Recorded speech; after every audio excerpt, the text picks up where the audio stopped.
Hey yo guys, what's up and welcome back to Two Toe Tags Metal Reviews, and today you're getting our first impressions of the new albums from Testament, 40 Below Summer, and Sanguisugabogg.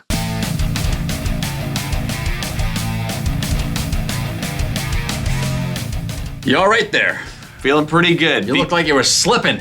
Slipping a bit just because I'm falling out of my chair as to how awesome Parabellum by Testament was. Let's talk about it. Alright, well I started my day with Parabellum because I was excited for a new Testament. And I put the album on, I'm driving to work, and I was having a bit of a weird moment because I was like, what am I listening to? What band is this right now? Because this to me does not sound like Testament. Now, fully admitted, I've listened to Testament plenty of times throughout my life. We reviewed them before. We've reviewed them before, but I'm not 100% familiar with their discography. Fully admit that. I know what they sound like, and this to me didn't sound like Testament. I felt like I was listening to a blackened thrash band or something. It was very black metalist to me. It was giving me Scour vibes. Like, you remember Scour from earlier this year, Phil Anselmo's band? It was giving me that kind of vibe, and I was like, what the heck is this? I thought maybe Spotify tricked me or something, or I clicked the wrong thing. I wasn't sure. But then the second song comes on, Infanticide AI, which I believe we reacted to. That's the one we reacted to. Right. And I was like, okay, here we go. This is the Testament that I know, that I know of. So who was the guest artist before that? So that song, and by the way, the first song was sick. Yeah, like, For the Love of Pain? Totally sick. Holy fucking shit. Super great drum intro, just amazing song through and through. Infanticide AI, another great song. Shadow People was the next song, another great song. And I'm like, holy crap, these guys are just hitting it. And track 4, Meant to Be, that's what it's called, Meant to Be, is a ballad. And I'm like 50-50 on ballads. I either love them or I kind of just can whatever with them. Yeah. I was digging this ballad so much. It was really, really hitting home, and I was like, this sounds so fucking good. Now I looked into it a little bit, and apparently Floor Jansen from Nightwish was supposed to be a guest vocalist on this song, and I don't know, I listened to it a couple times, I didn't hear any guest vocals. I heard some harmonies, but it didn't sound like a female vocal. And then I started realizing in the second half of the song, it almost felt like a part was copied and pasted. I could be wrong, I'm not sure, I'd have to analyze it a little bit closer, but it almost felt like they maybe cut a part out and replaced it with something else. I don't know, I could be talking on my ass, but I felt like it was a little weird. She's not credited on the song. Yeah. I can't remember where I actually read that, to be honest, but I think there was an article or something somewhere. Either way, another cool thing is that it's a long ballad. It's 7 minutes and 33 seconds. It is. And that didn't bug me, which is crazy because I'm not a fan of long songs, and like I said, ballads are kind of hit and miss for me. So the fact that this was long and a ballad and was still awesome, that's pretty good. That is cool. That's pretty good. Going on from there, Witch Noon was also kind of this blackened thrash thing. Just gnarly guitaring. You mixed up Witch Hunt and High Noon. I did mix up them. So Witch Hunt, yeah, okay. I wrote Witch Noon. Witch Noon. That should be the name of the song. That sounds cool. Noon. Witch Noon. But yeah, other than that, cool solos. The last track, which is the title track, just a really solid thrash song to cap off the album. Overall, my impression was fantastic. I gave this one of my highest first impression score that I've given in a long time. And if you don't know, my first impression score is based on how much do I want to listen to this album again. Yeah. And I wanted to listen to this album again very badly because not only was I shocked and surprised, I was just pleased at what I heard. I felt like they put a lot of really cool things in there. No song sounded boring. No song sounded like it didn't belong there. And I just was digging it through and through and through. It was just really good first impression, really solid stuff from Testament. And, I think they're letting, the guitar player Eric, who's doing the harsh vocals, they're letting him unleash a little bit more. Oh, yeah. And he's got a side project, a black metal project called Dragon Lord, and I think he's kind of going, I'm gonna bring a little bit of that into here. And it's working for me. It's working for me. Testament's a band that I've always kind of liked, but never really got into and loved. Mm-hmm. And this is the kind of thing that they could have been doing all the time that probably would have changed that for me. Yeah. And I think that, for a first impression, they did a really good job on my part. Well, I'm in a similar boat. I mean, For the Love of Pain is a phenomenal intro. Like, I put that on just like, holy shit, that's how you start an album. And I also made the black metal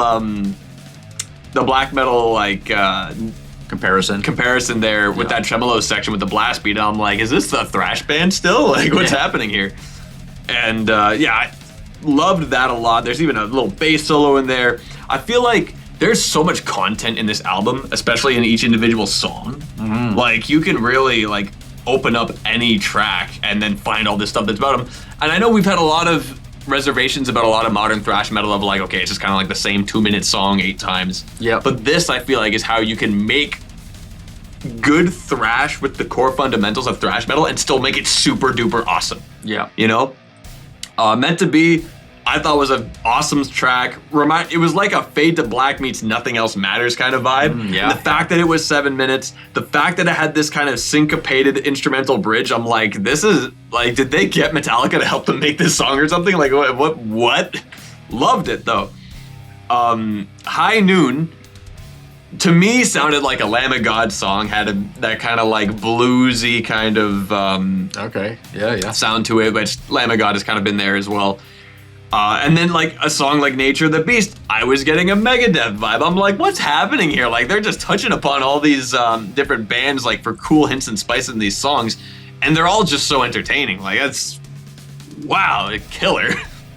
Yeah. So I guess our first impressions on both of our sides is pretty high. I'd say so. All right, well, let's move along, and hopefully we can keep this high going with 40 Below Summer Untethered.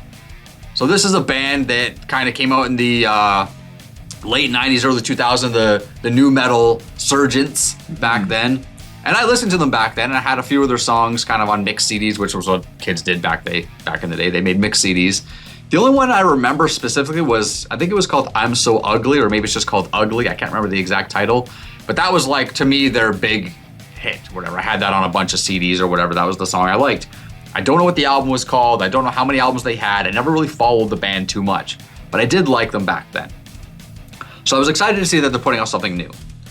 So I listened to this album, and I thought it was pretty good. I thought that it was pretty consistent in its sound.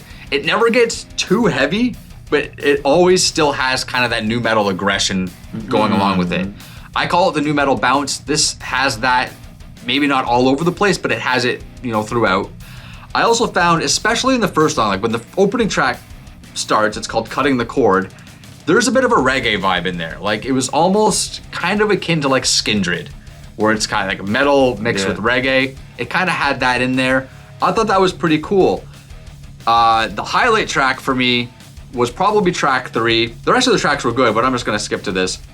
Track 3, called Dark Side, I really felt like this had kind of a Mudvayne type of sound to it. Now, it doesn't sound like Mudvayne, but I'm listening to it and I kind of felt like it had similarities to Death Blooms or Perversions of a Truth, those types of Mudvayne songs. And those are some of my favorite Mudvayne songs. So this song was kind of just like attaching to me, I felt. Yeah. And I thought that was really cool. So I put that in the playlist. And the rest of the album is just kind of cool stuff here and there. Like track number 5, Afterthought, just has this really sick roll that happens at 1:35. I was like, fuck, that was tasty. Track number 8 is called How Long, featuring Mark Rizzo from Soulfly, who does the solo in the song, and it fucking slays. Sick solo in that song, and then he does a little bit of noodling and stuff during the outro, which is also awesome. And it's all pretty good. They do an Alice in Chains cover, which I'm sure you were going to mention, Them Bones, which is also good. And you could talk about that if you want to. But yeah, my overall impression was this is a solid album too. Like right now, I'm 2 for 2 on new releases today because Testament was awesome, and 40 Below Summer was also awesome. I think it's a little bit more of like a laid back kind of vibe, like almost a chill kind of album. That's kind of the thing I got from it. In some aspects, yeah. That was the first thing I noticed when I opened this album up. I looked and I saw, whoa, that's Them Bones. What the hell? Yeah. So I was really excited to get to that point to see their cover of that song by Alice in Chains. And, these guys are an OG new metal band. It's just crazy that I hadn't heard of them. Mm-hmm. Like, when I'm discovering all this new metal stuff and all that, for some reason, I don't know, I just didn't. Yeah, they've been under the radar forever. Like, I don't know. Yeah, they're not that well known. Because they're from, when new metal was exploding, right? Yep. So, I didn't actually write it down, but I was thinking about Mudvayne when I was listening to this album. The more melodic Mudvayne songs, as I feel like what this band could compare to, not like the really crazy Mudvayne stuff, but I feel like the way they handle some of their melodies and the way the song kind of goes is similar. But another big comparison that I had was Deftones. I feel like this album or this band is kind of like if Deftones continued their sound that they had from Around the Fur. Mm-hmm. Like instead of doing what they did with White Pony, they just developed what they had with Around the Fur. Not necessarily, it doesn't sound as much like Adrenaline. It's more like if Around the Fur developed a little bit more, as opposed to them kind of shifting a little bit with White Pony onward. Yeah. But I do think some of the harder stuff on this kind of reminds me a little bit of self-titled Deftones, which is heavier, and I do love that album. But I kind of saw that weird kind of mix, and it did remind me of Deftones in that regard. But yeah, and I think a good example of that is King Ghidorah. It has the grooves and the vocal style and that kind of grit that you would hear in the older Deftones stuff. And that's kind of like a big part of like what made me think that. But a song like Regularly Scheduled Programming reminded me a little bit more of like self-titled Deftones, more of the kind of post-White Pony sound. So you just got really like a lot of Deftones vibes from this. I did, and it makes sense because these guys came out at the same time the Deftones was blowing up. Same time they were blowing up. I think Deftones was around probably like 5-6 years ahead of these guys. They were ahead, but I don't recall Adrenaline being as popular. Like Around the Fur and White Pony is when they... Around the Fur is when they kind of went and shot into the mainstream. Which is probably a few years before this band started doing stuff. When did Around the Fur come out? 97? I want to say that was like 97. Yeah, something like that. I think. And then this band, I think, was more like 99, 2000, 2001. So like around the same time. Like these guys started when White Pony was coming. Yeah, yeah. Anyway, so I think the album kind of goes back and forth between like some of the bite stuff with nu metal and some of the more melodic stuff. I feel like it kind of bounces a little bit back and forth between the identity of it, but overall I did think it was quite good. And it was nice to hear that a band that's been around for that long in this genre still feeling fresh. Because there's some of them that don't. And we've covered a few of those on this channel where it's like one of the classic nu metal bands and they just kind of just bleh. Yeah. You know what I mean? Who like was it Taproot or something? We did it or Non-Point or something like that? No, it wasn't Non-Point. It was oh my god, the name was like locked and loaded in my head. I know what you're talking about. There was 1 week where it was like a surgence of nu metal. Right? I think Drowning Pool might have been one of them. Maybe Drowning Pool, yeah. Puddle of Mud, maybe. I don't even know if you classify them as nu metal. I wouldn't. Why am I forgetting the song? The album. It's about time you forgot something because I forget things all the time. The album was called like Light Up the Sky, I think. I don't know. Anyway, I liked it, and the cover was great. I think it was a cool, interesting, kind of more metal-y, a little slower take on the song. I thought it was sludgier, yeah. Yeah, I like that quite a bit. I mean, it's a song, band, and album that I love a lot, so it's cool to see it covered here, and an original take on it. All right, let's move along to Sanguisugabogg, Hideous Aftermath. And I'm just gonna say, right out of the gate, for me, the new releases today were 3 for 3 because this album also slapped. I really, really enjoyed this album. As far as that kind of slammy death metal, whatever genre you want to pocket this in, I think it really served its purpose and did so in a way that didn't sound like they were just doing the same things over and over again, just kind of playing the paint by numbers thing. I felt like there was a lot of things on here that sounded interesting, that were catching my attention. And it started for me with track number 2, Felony Abuse of a Corpse, featuring Peeling Flesh, who dropped what I consider a great EP a week or two ago. I thought that was a great one, really good one from Peeling Flesh. But this song, I think it's a rad tune, but I really like how the second half just picks it up and turns into circle pit music or even just heavy 2-step music. It really just picks up, changes the whole like tone of the song. I really like that. The drumming is sick and Abhorrent Contraception, which is track number 5. Paid in Flesh, which is track number 10. It's kind of slower, kind of droned out. This is the outro track, by the way. I really like the fact that they did that. It's kind of this, like I said, droned out, like 7, almost 8 minute long song. Yeah. But it's got this kind of mean, brooding kind of meanness to it. I really like that. But the highlight for me on this album is a 3-track stretch from tracks 5, 6, and 7. So I already mentioned Abhorrent Contraception, Repulsive Demise, and Erotic Beheading. Now, Repulsive Demise is a single they released maybe a month ago, and I listened to it back then and fucking loved it. It went in my playlist immediately. It's just such a cool fucking song. I love the double time hi-hats that he puts in there. They keep coming in and out of the song. The groove is just super deadly. It reminds me of like, it's got a bit of a Cannibal Corpse feel to it, but it's just so gritty, so mean sounding. Super fucking awesome song. And yeah, this album just had a lot of really cool stuff on it. So whenever I'm in the mood for that kind of slammy death metal stuff, this is the kind of stuff I'm going to gravitate towards. And I think they nailed it. I think Hideous Aftermath was a really fun listen. Yeah, I could actually parrot a lot of things that you mentioned there. But before I start squawking, it was Godsmack. That was the band. It was Godsmack. Okay. They did an album, and it was just like, oh, what happened to these guys? Yeah. That was the band. Okay. Anyway, this album was quite good. Now, the problem at first was just cleansing the palate, because I listened to Testament and then this. So to go from Testament, which was like, oh my God, yeah, to this, not only was it like hard to shift gears, but it's just like, okay, how do you follow that up? Yeah. Right? But it is a really difficult gear shift because you get this crazy thrash with all these bells and whistles to a lot of like really old school sounding death metal. Mm-hmm. And one thing I really like about that is that this might sound weird. They sound more like old Cannibal Corpse than today's Cannibal Corpse.